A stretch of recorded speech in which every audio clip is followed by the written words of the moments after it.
Hello दोस्तों। AZ104 में हम पढ़ने जा रहे हैं। सबसे पहले हमारा पहला यूनिट जो है वो है प्रीरिक्विजिट्स फॉर द एज्योर एडमिनिस्ट्रेटर। ये एज्योर एडमिनिस्ट्रेटर का सर्टिफिकेशन है, एग्ज़ाम है, तो इसमें जो है हमें एडमिन लेवल की चीज़ें पढ़नी है। आगे बढ़ने से पहले दोस्तों रिक्वेस्ट है कि अगर आपने चैनल को सब्सक्राइब नहीं किया है तो प्लीज़ सब्सक्राइब कर लें। ओके, चलिए स्टार्ट करते हैं आज का वीडियो। तो आखिर क्या प्रीरिक्विजिट्स हैं एज्योर एडमिनिस्ट्रेटर के लिए? ओके, तो इसमें अगर आप जाएंगे तो देखेंगे यहाँ पर आपका स्टार्ट होता है सिलेबस, जिसमें कि सबसे पहला जो हमारा है कि manage services with the azure portal.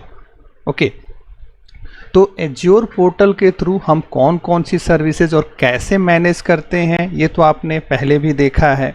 इसके अलावा हमें देखना है कि और कौन कौन सी वेज हैं जिससे कि हम पोर्टल को या एज्योर को मैनेज कर सकते हैं। तो इसके लिए एज्योर मैनेजमेंट ऑप्शंस में आते हैं, जो कि हमारा पहला यूनिट है। इसमें हम देखने जा रहे हैं कि आखिर एज्योर के जो रिसोर्सेज हैं उसको हम कैसे मैनेज करें। ओके, तो अगर हम बात करें एज्योर पोर्टल का, तो अब देखिए एज्योर पोर्टल के लिए क्या है, आपका सिंपल ये GUI है। हम जाते हैं portal.azure.com से ओपन करते हैं और करके वहाँ पर जो भी रिसोर्सेज हमें दिखते हैं वहाँ पे उनको हम मैनेज कर सकते हैं, रिसोर्सेज क्रिएट कर सकते हैं, ओवरऑल इनसाइट देख सकते हैं, मतलब सब कुछ जो है हम कर सकते हैं। तो एक तरह से कहा जाए तो ये इसका एज्योर का, माइक्रोसॉफ्ट एज्योर का जो एक मैनेजमेंट प्लेटफॉर्म हो गया, जिसमें कि हम एज्योर के रिसोर्सेज को इजी वे में वेब पर सिंपल एक वेबसाइट की तरह ओपन करके चीज़ें हैंडल कर सकते हैं। ओके, तो एज्योर पोर्टल तो एक हो गया। दूसरा हमारा क्या है, एज्योर पावर शेल और एज्योर कमांड लाइन इंटरफेस। जैसे कि होता क्या है कि शुरुआत हमारा अगर बेस देखा जाए, जो कि हम शुरुआत में कोडिंग करते थे बहुत पहले, तो उस टाइम पे हमारे पास क्या था, कमांड लाइन इंटरफेस ही हुआ करता था। उसी पे कोई GUI नहीं होती थी कोडिंग करने के लिए। अब फॉक्स प्रो DBase, जिसमें कि प्रोग्रामिंग अगर आप लोगों ने की होगी या पहले किसी आपके सीनियर ने किया होगा तो वो बताएंगे कि वो सारा कुछ जो है, या सिंपल जो हमारा C++ होता था उसका तो बाद में कुछ हमारे पास GUI टाइप का भी आ गया, लेकिन वो पूरा क्या होता था, एक तरह से कमांड लाइन इंटरफेस के टाइप का ही होता था।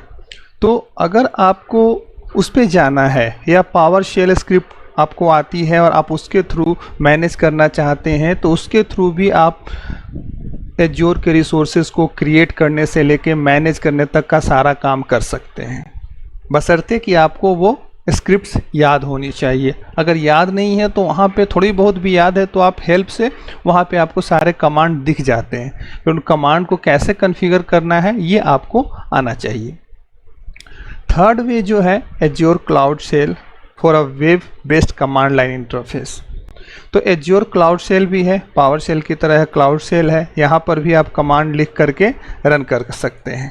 ओके, तो ये हमने देखा। और एक चौथा हमारे पास क्या ऑप्शन है, ये है एज्योर मोबाइल ऐप का।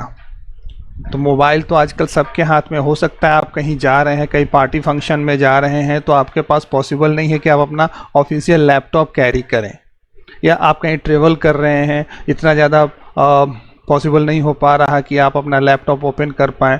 आपके हाथ में मोबाइल है, वो हैंडी है, वो कहीं पर भी आप जाते हैं साथ में लेके जाते हैं।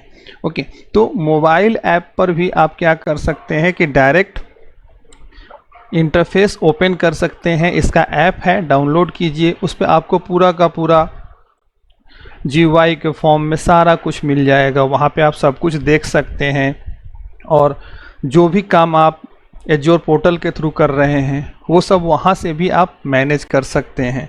ओके, तो ये सबसे कन्वीनियंट वे हो जाता है।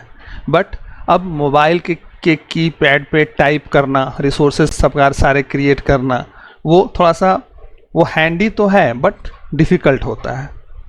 जबकि वही हमारे पास अगर लैपटॉप हो तो हम फटाफट अपने कीपैड पे टाइप करके बना सकते हैं। तो एक तरह से कहा जाए तो मोबाइल ऐप अगर आपके पास आपने डाउनलोड कर रखी है तो उसमें आप इजी वे मॉनिटरिंग कर सकते हैं। हो सकता है कि आपके पास ऑफिस से कॉल आया कि ये रिसोर्स काम नहीं कर रहा है, जरा इसका लॉग चेक करना, वो सब लॉग आप चेक करके इजी वे में उसको मैनेज कर सकते हैं। ओके, तो एज्योर मैनेजमेंट ऑप्शन हमारे पास ये जो है मैनेजमेंट के 4 ऑप्शंस हैं। अब आगे चलते हैं देखने के लिए। तो एज्योर पोर्टल से तो आप भली भांति परिचित हैं। अगर इसको ओपन करना हो आप डायरेक्ट यहाँ पे portal.azure.com ओपन करेंगे, आपके पास जो है एप्लीकेशन जो भी इसका पोर्टल है ये ओपन हो जाएगा। मुझे साइन इन करने की ज़रूरत पड़ेगी, या मैं साइन इन कर देता हूँ। डिफरेंट अकाउंट, यहाँ पे मैं अपना अकाउंट ले लेता हूँ। नेक्स्ट, और यहाँ पे अदर वेज कर देता हूँ, फिंगरप्रिंट।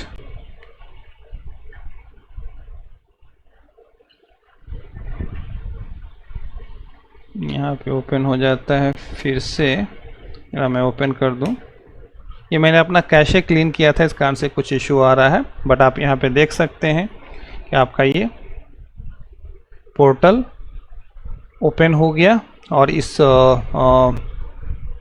अभी ओपन हो रहा है। तो ये पोर्टल ओपन हो गया, यहाँ पे सारे रिसोर्सेज आपको दिखते हैं, आप इजी वे में इस पे काम कर सकते हैं। ओके, नेक्स्ट जो है हमारा पावरशेल। तो पावरशेल स्क्रिप्ट कुछ इस तरह से लिखी जाती है। अगर आपको एक नया वीएम बनाना है तो new AG VM, resource group manager, name दिया आपने, इमेज दिया, ठीक है, और ये आपको और भी जो भी आपको देने होंगे पैरामीटर्स वो आप साथ में देंगे, वो आपका वीएम क्रिएट कर देगा। और वही अगर CLI की बात करें तो CLI में थोड़ा सा कमांड डिफरेंट होता है, आप दोनों कंपेयर कर सकते हैं। इसमें एजी वीएम क्रिएट होता है। ओके, सो ये हो गया। अब क्लाउड शेल, अब देखिए यहाँ पे हमने पावर शेल क्या देखा, CLI देखा, क्लाउड शेल। यहाँ पर आप क्लाउड शेल, आपको जैसे कि मैंने बताया था, ठीक है, कि आप यहाँ पर से क्लाउड शेल ओपन कर सकते हैं। ये आपका क्लाउड शेल का ऑप्शन है, यहाँ से आप जाकर क्लिक करेंगे तो आपके पास दोनों ऑप्शन आ जाते हैं, क्लाउड शेल का, और आप चाहते हैं पावर शेल स्क्रिप्ट को यूज़ करना तो switch to power shell script भी कर सकते हैं। ओके, तो ये 2 तरीके हैं जहाँ से कि आप एक्सेस कर सकते हैं। और नेक्स्ट आपका जो लास्ट वाला है वो एज्योर मोबाइल ऐप। तो आप सिंपल आप ड्राइव पे सर्च कीजिए, आपको माइक्रोसॉफ्ट एज्योर मोबाइल ऐप मिल जाएगा, उसको डाउनलोड कीजिए, आपको पूरा व्यू मिलेगा जिसमें कि आप स्टेटस चेक करने के साथ सारा कुछ अलर्ट वगैरह सब कुछ चेक कर सकते हैं। ओके, तो इन सारी चीज़ों को आप यूज़ कीजिए, और इन कैसे हम लोग चीज़ों को, रिसोर्सेज को मैनेज करेंगे, इन सभी चीज़ों को हमें सीखने की ज़रूरत है। सो आगे के वीडियोज़ में मैं और इन सभी के बारे में डिटेल बताऊंगा। ओके, तो इस वीडियो के लिए इतना ही दोस्तों, थैंक यू।